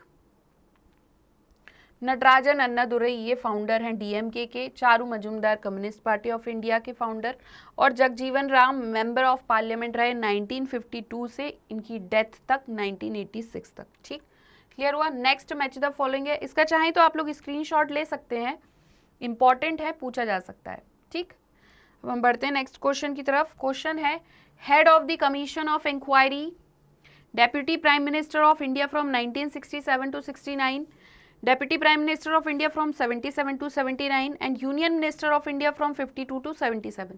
चौधरी चरण सिंह, जगजीवन राम, जेसी शाह और मुरारजी देसाई। बताओ जल्दी से। ठीक, तो अब आंसर अगर हम देखें तो सबसे पहले head of the commission of inquiry JC Shah, deputy prime minister of India from 67 to 69 Morarji Desai, Deputy Prime Minister of India from 77 to 79 Chaudhary Charan Singh and Union Minister of India from 52 to 72 was Jagjeevan Ram। ठीक, clear हुआ। ये सारे questions जो हैं इनके आप screenshot लेते जाइए, आप चाहे तो नोट डाउन भी कर सकते हैं। रीज़न ये है कि ये जितनी बार आप रिवीजन करेंगे उतना ज़्यादा अच्छे से आप क्वेश्चंस को अटेम्प्ट करेंगे। ठीक, इसके साथ नेक्स्ट क्वेश्चन पर हम आते हैं। Indira Gandhi, Ram Manohar Lohia, Jayaprakash Narayan, Jagjivan Ram, a member of parliament from 1952 till his death. अभी हमने पढ़ा था। Symbol of opposition during emergency of 1975, nationalisation of bank and best known for his sharp attacks on Nehru. तो नेशनलाइजेशन होगा ये। ठीक, अब बताओ क्या होना चाहिए आंसर जल्दी से कमेंट सेक्शन में।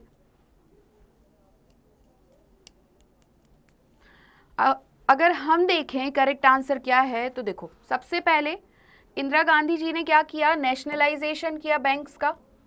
Ram Manohar Lohia best known for his sharp attacks on Nehru. Jayaprakash Narayan symbol of opposition during emergency of 1975 and Jagjeevan Ram, a member of parliament from 1952 till his death। ठीक, क्लियर हुआ सभी को। अब हम बढ़ते हैं नेक्स्ट क्वेश्चन की तरफ, और नेक्स्ट क्वेश्चन है, देखो यहाँ तक हमने एमसीक्यूज कर लिए। एमसीक्यूज में हमने मैच द फॉलोइंग भी देखा, उसके बाद हमने फिल इन द ब्लैंक्स भी देखे, ऐसे करके काफ़ी सारे क्वेश्चंस देख लिए।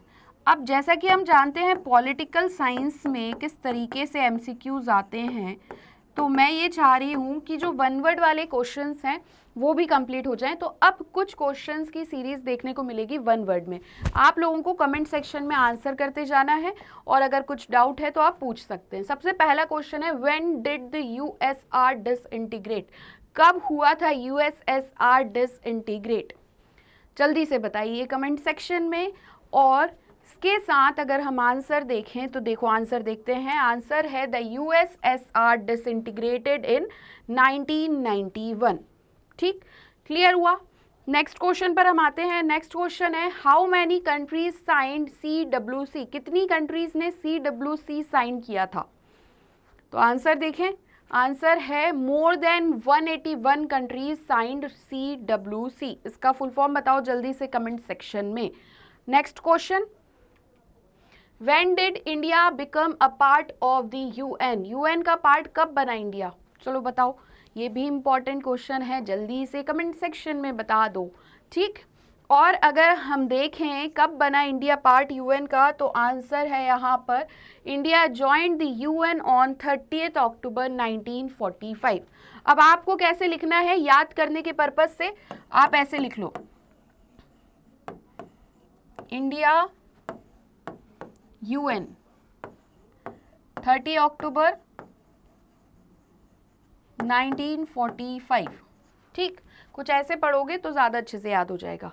देखते हैं नेक्स्ट क्वेश्चन क्या है। When did China privatise it's industries? China ने अपनी इंडस्ट्रीज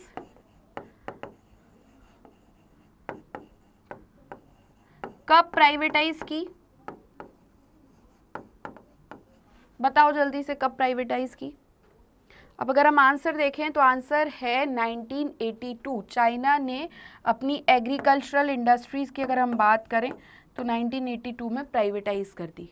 ठीक, आगे बढ़ें, लिखते जाना आप लोग भी ऐसे ताकि आपको प्रैक्टिस हो जाए। What is global north? Global north क्या है? अब बताओ जल्दी से कमेंट सेक्शन में, क्या है ग्लोबल नॉर्थ? देखो, the developed nations of the first world are known as the global north. हम जानते हैं, हम ग्लोब में 2 पार्ट्स में हमने डिवाइड करके रखा हुआ है, एक तो नॉर्थ है और एक साउथ है। तो जो नॉर्थ है इसमें डेवलप्ड कंट्रीज हैं, ठीक, और साउथ में डेवलपिंग कंट्रीज देखते हैं। देखो यहाँ से और आंसर्स भी कंप्लीट होते जाएंगे। और ये दोनों टॉपिक हम कहाँ पढ़ते हैं? जब हम पढ़ते हैं environment and it's natural resources. इसमें हम देखते हैं कि नॉर्थ का कहना है कि एनवायरमेंटल डिग्रेडेशन जो हो रहा है अभी प्रेजेंट में, उसको देखते हुए हमें वर्क करना चाहिए। और साउथ का कहना है कि जो एनवायरमेंटल डिग्रेडेशन हुआ है वो नॉर्थ के इंडस्ट्रियलाइजेशंस और काफ़ी सारे वर्क के कारण हुआ है, इसलिए जिम्मेदार भी नॉर्थ है और नॉर्थ ही इस पर वर्क करे। इसके बाद नॉर्थ और साउथ के लिए हम एक और चीज़ देखते हैं जिसमें हम कहते हैं कॉमन बट डिफरेंशिएटेड रिस्पॉन्सिबिलिटीज़, जिसमें रियो समिट में कहा गया था, कौन से ईयर में आपको कमेंट सेक्शन में बताना है, कि इंटरनेशनल लॉ बनाते हुए हमें डेवलपिंग कंट्रीज़ की नीड को ध्यान में रखना है और उसके अकॉर्डिंग लॉ को बनाना है।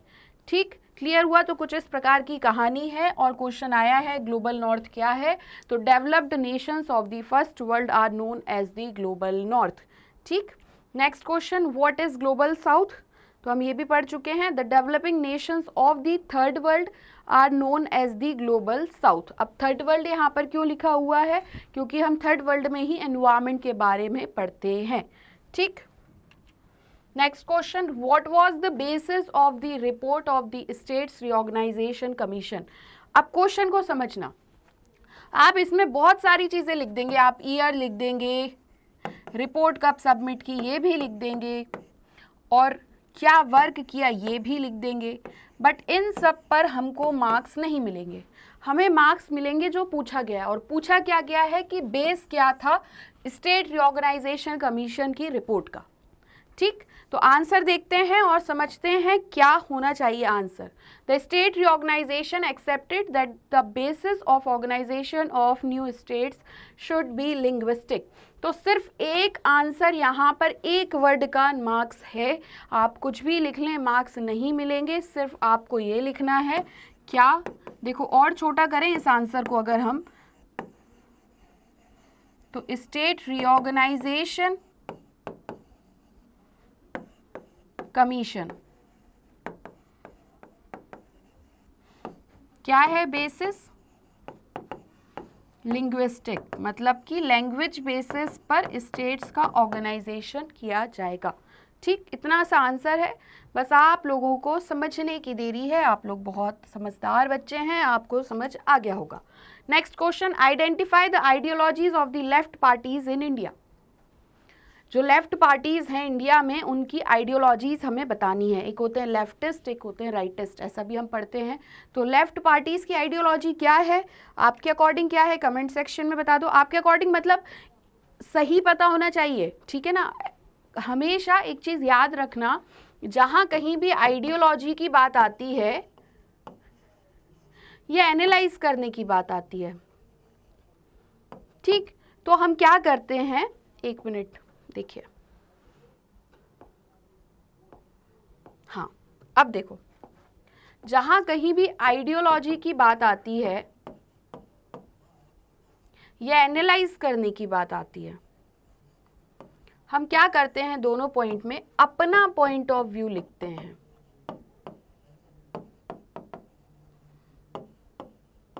बट हमको ये नहीं करना है, हमें न्यूट्रल होके, ऐसा नहीं है कि आप मान लो कि लेफ्ट पार्टीज की साइड है या राइट पार्टीज की साइड है, या आप उनको सही समझते हैं तो आप अपने अनुसार लिख दें। हमें इसमें एनालाइज की सिर्फ अगर मैं बात करूं तो यहाँ पे पॉजिटिव पॉइंट्स भी लिखने हैं, निगेटिव पॉइंट्स भी लिखने हैं, और फिर कंक्लूड करना है कि इन दोनों चीज़ों को देखते हुए इन्हें ऐसे वर्क करना चाहिए। और आइडियोलॉजी आपको कुछ भी लगे, लेकिन जो रियलिस्टिक आइडियोलॉजी है या जो रियल आइडियोलॉजी है जो हमने पढ़ा हुआ है वही आंसर में लिखना है। ठीक, क्लियर हुआ। तो लेफ्ट पार्टीज का हम पढ़ते हैं, देखो आंसर सब याद कर लेंगे, आप लोग को सब कुछ आता है, आप लोग इतने टाइम से पढ़ रहे हैं, तो ऐसा नहीं है कि आपको कुछ याद नहीं होगा। बट अब क्या है, मेन बात है कि आपको अपना फ्रेमवर्क बनाना है। अगर आपको मेन चीज़ें समझ में आ पा रही हैं, आप कॉन्सेप्ट समझ पा रहे हैं, आपको हर एक चीज़ क्लियर है, तभी आप आंसर को काफ़ी अच्छे से लिख सकते हैं। ज़रूरी नहीं है कि जो मतलब एग्जैक्ट ऐसा ही क्वेश्चन आ जाए, हो सकता है क्वेश्चन यही है लेकिन थोड़ा सा घुमा के पूछ लें।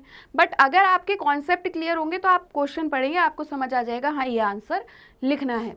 ठीक, तो देखो, left parties in India believed in the ideologies of Marxism, socialism, Maoism, egalitarian society, state ownership and pro poor programmes. तो लेफ्ट पार्टीज के कितने वर्ग हमने पढ़े। अब आप ऐसे सेंटेंस में पढ़ेंगे, आपको शायद याद ना आए, आप क्या करो, आप और अच्छे से आंसर लिख सकते हो। कैसे, देखो आप ऐसे आइडियोलॉजी का ये बनाओ, ऐसे सर्कल बनाओ, यहां पे लिख लो मार्क्सिज्म। थोड़ा पिक्चराइज फॉर्म में जब हम पढ़ते हैं ना तो हमें ज़्यादा अच्छे से चीज़ें समझ आने लगती हैं। सोशलिज्म हो गया, प्रो पुअर प्रोग्राम्स, और कितने रह गए, हाँ माओइज्म, इगैलिटेरियन, स्टेट ओनरशिप। ठीक, इगैलिटेरियन मतलब क्या होता है, हमने पढ़ा हुआ है, इर्रिस्पेक्टिव ऑफ कास्ट, क्रीड। ठीक, ये हो गया इगैलिटेरियन, और एक हो गया स्टेट ओनरशिप।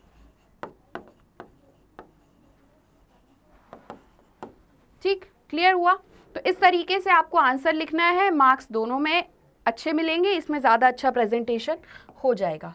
ठीक, क्लियर हुआ, याद हो गया। अब हम बढ़ते हैं नेक्स्ट क्वेश्चन पर। Highlight the reason behind conducting the first nuclear explosions by India in May 1974।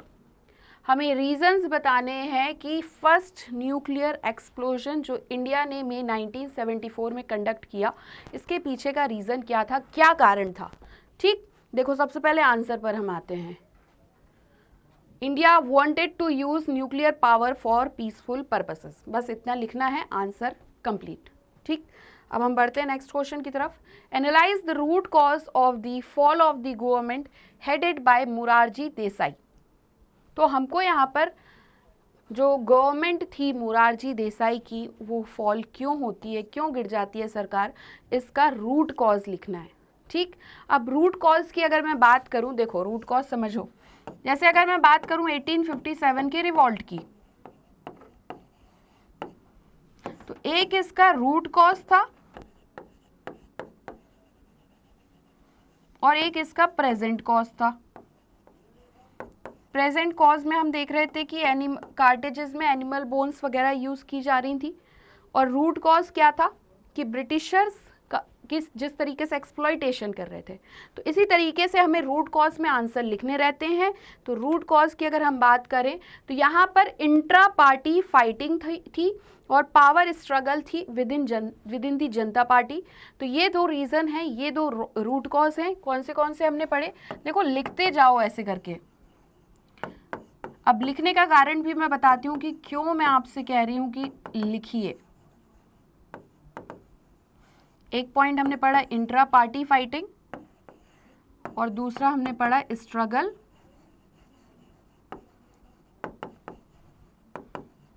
With in the Janata party. देखो लिखने का कारण ये है कि जब हम क्लास 12th में आए, हमने सब कुछ चीज़ें पढ़ी, तो हमें पढ़ना था, समझना था। ठीक है, अच्छी बात है। अब हम एग्ज़ाम पैटर्न पर आए, तो एग्ज़ाम का पैटर्न क्या है, लिखना है हमको। वहाँ पे राइटिंग प्रैक्टिस हमारी अच्छी होनी चाहिए, इसलिए हर एक पॉइंट को लिखना सीखो।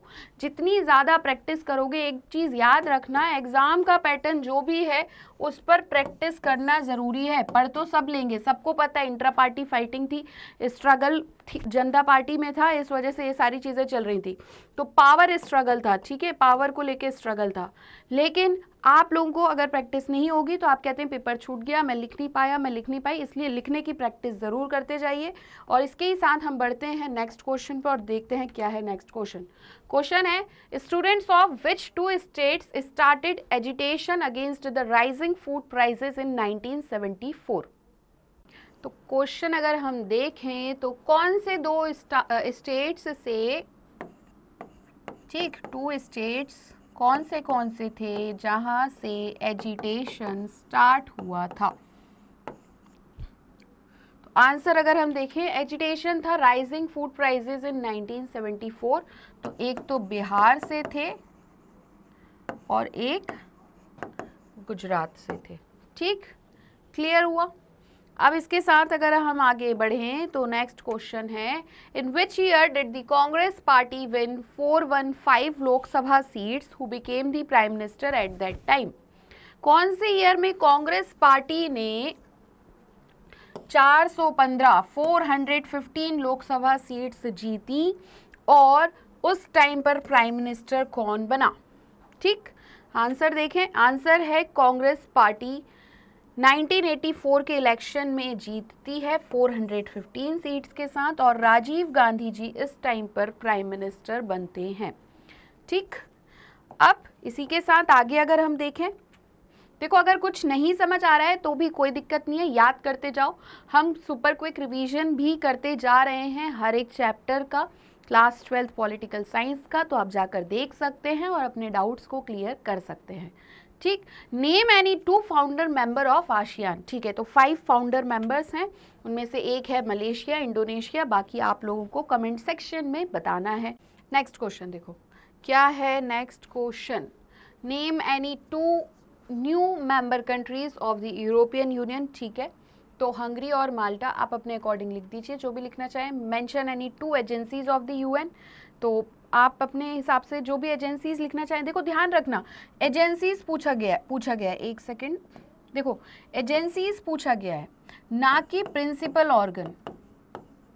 Principal organ is the different thing जिसमें हम 5 देखते हैं। ठीक है, तो ये 2 एजेंसीज में IMF और वर्ल्ड हेल्थ ऑर्गेनाइजेशन, बाकी आप लोग अपने हिसाब से यूनिसेफ, यूनेस्को जो भी लिखना चाहें लिख सकते हैं। नेक्स्ट क्वेश्चन देखो, अब ये क्वेश्चंस, कुछ क्वेश्चंस आते हैं असर्शन और रीजन के, ठीक।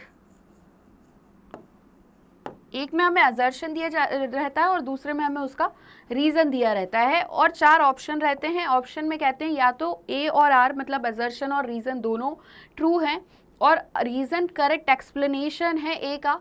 ए और आर ट्रू है बट एक्सप्लेनेशन करेक्ट नहीं है, ए ट्रू है बट आर फॉल्स है, ए फॉल्स है बट आर ट्रू है, ठीक।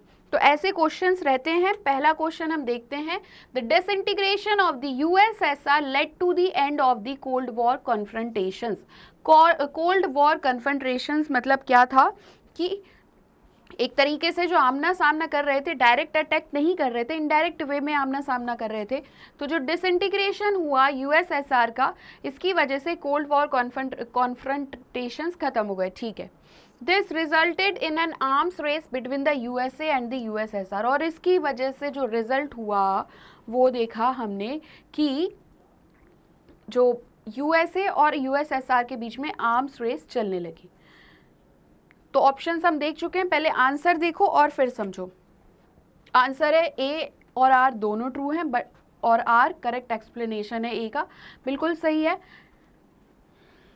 डिसइंटीग्रेशन हुआ, हम जानते हैं, कोल्ड वॉर कन्फ्रंटेशंस खत्म हुए और एक आर्म रेस देखने को मिली यूएसए और यूएसएसआर के बीच में। Next question, the economic development of South Korea is termed as miracle on the Han river. बिल्कुल ठीक है ये, शायद से आप लोग बताइए सही है या नहीं। It rapidly developed into an economic power. Answer देखो बिल्कुल सही है। जो साउथ कोरिया है, देखो ये क्वेश्चन आ सकता है, भले ही असर्शन और रीजन में ना आए, miracle on the Han river, इस पर लिखिए, कुछ तो क्वेश्चन आ सकता है। याद रखना ये कहा गया है economic development of South Korea के लिए, ठीक। और यहाँ पर क्या देखने को मिला, rapidly developed into an economic power. तो दोनों ही सही हैं और करेक्ट एक्सप्लेनेशन है R is the correct explanation of A. Next question, Bhutan is still a monarchy, it was a sultanate till 1968। अब बताओ जल्दी से कमेंट सेक्शन में क्या होना चाहिए करेक्ट आंसर। थोड़ा इजी है, आप लोग बहुत आसानी से आंसर बता सकते हैं। और अगर हम आंसर देखें तो आंसर है सी, ए ट्रू है बट आर फॉल्स है, इसका ये रीज़न नहीं है, ठीक। क्लियर? देखो इसी के साथ आज का हमारा सेशन यही ख़त्म होता है, समाप्त होता है। Session is ended now. और MCQs जितने भी थे, multiple choice questions, class 12th political science से रिलेटेड हमने कंप्लीट कर लिए हैं, ठीक। अभी भी कोई डाउट है तो कमेंट सेक्शन में आप पूछ सकते हैं। और मैं आपको बता दूं कि इसके अलावा हमने मल्टीपल चॉइस क्वेश्चंस, जब हमने लाइव सेशंस में हम आए थे उस टाइम पर भी हमने क्वेश्चन सॉल्व किए हैं, आप सब जानते होंगे। इसके अलावा प्रीवियस ईयर पेपर्स में और काफ़ी सारे सेशंस में हमने मल्टीपल चॉइस क्वेश्चन सॉल्व किए हैं। अभी एग्ज़ाम को टाइम है तो आने वाले और सेशंस में हम इनको और सॉल्व करते जाएंगे। देखो सब कुछ आपने पढ़ लिया है, बस अब जितना हो सके रिवीजन करते जाइए। रिवीजन ही एकमात्र तरीका है मैक्सिमम मार्क्स गेन करने का। जो पढ़ लिया है उसको पढ़ते रहिए, रिवाइज करते रहिए। जो नहीं पढ़ा है उस पर टेंशन ना लें, ठीक। तो मिलते हैं नेक्स्ट सेशन में। इसी के साथ और इससे ज़्यादा वीडियोस अगर आप देखना चाहते हैं तो आप हमारी वेबसाइट पर भी विजिट कर सकते हैं। और आई होप आज मैंने आपको जो भी पढ़ाया है आपको बेहतरीन लगा होगा, मज़ा आ गया होगा और आपको लगा होगा कि हाँ अब मेरी तैयारी ऑलमोस्ट हो चुकी है, ठीक। फिर भी कोई डाउट है तो कमेंट सेक्शन में पूछ सकते हैं। और आई होप मैंने आपको जो भी पढ़ाया आपको समझ आया होगा। और अगर आज का सेशन आपको बहुत अच्छा लगा है और ये वीडियो बहुत अच्छा लगा है तो आप हमारे चैनल स्टेप अप एकेडमी को please like, share and subscribe करना बिल्कुल भी ना भूलें। Thank you.